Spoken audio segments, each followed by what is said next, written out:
Bonjour Karim oui, Bonjour. l'Assemblée nationale réunie en plein confinement national, justement, étrange atmosphère. Très étrange atmosphère et d'ailleurs cette Assemblée nationale devait seulement reprendre le 23 mars, mais face à la situation critique dans laquelle se trouve la France, les députés sont amenés à se prononcer sur ces textes qui doivent permettre à la France de faire face à l'urgence au niveau sanitaire, au niveau économique et régler un certain nombre de choses en ce qui concerne les élections municipales. Une ambiance très particulière, l'Assemblée a été désinfectée avant, elle le sera après.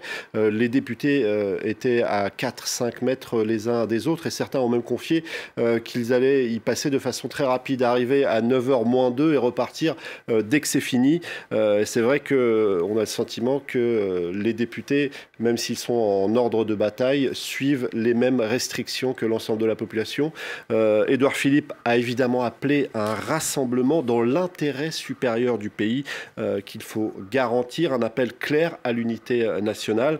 Alors certains députés à droite comme à gauche ne se sont tout de même pas privés de soulever un certain nombre d'interrogations, notamment en ce qui concerne ce dont on parle beaucoup, le manque de masques, mais aussi le manque de tests, faisant référence à un certain nombre de pays qui ont fait et qui continuent de faire mieux que la France dans ces domaines. Il était aussi question de transparence et de vérité, et les attaques, entre guillemets, les plus claires sont venues de la France insoumise, notamment Mathilde Panot, qui a expliqué que, évidemment, la France insoumise était totalement disponible, mais que la confiance méfiante est impossible. Il ne peut y avoir d'unité dans le pays sans confiance dans l'action du gouvernement. Elle a demandé la création d'un comité parlementaire pour contrôler l'action du gouvernement. Elle a aussi invité à ne pas oublier les classes ouvrières, parce qu'on parle beaucoup de télétravail, mais il y a énormément de gens qui n'ont pas accès à ce télétravail. Il ne faut pas les oublier. Bruno Le Maire, d'ailleurs, avait souligné à maintes reprises qu'il faut, pour ceux qui peuvent le faire, continuer à travailler, mais dans quelles conditions?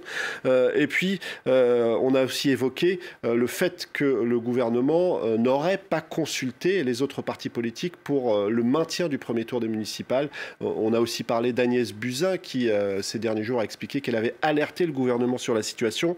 Du côté du Parti communiste français, Fabien Roussel, lui, a expliqué que, finalement, l'ensemble des députés devaient avoir accès à la même information que la majorité. Il faut qu'il y ait une transparence pour que tout le monde puisse travailler ensemble. Et puis du côté des Républicains, Damien Abad a expliqué qu'aujourd'hui, il n'y a pas de majorité, il n'y a pas d'opposition, il y a une Assemblée nationale.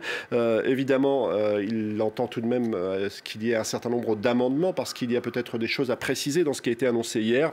En tout cas, les députés sont un petit peu sous la pression, parce qu'ils ont clairement, plus que le sentiment, c'est une réalité, qu'il faut agir, travailler dans l'urgence. Et évidemment, ces amendements seront examinés de façon très rapide. À partir de là, le gouvernement espère que tout ça sera bouclé d'ici la fin de la semaine. Quant à l'Assemblée nationale, elle va tourner au ralenti avec des questions au gouvernement le mardi, dans le format très particulier qu'on a vu aujourd'hui. Merci beaucoup Karim pour ces éléments face à la situation, le confinement.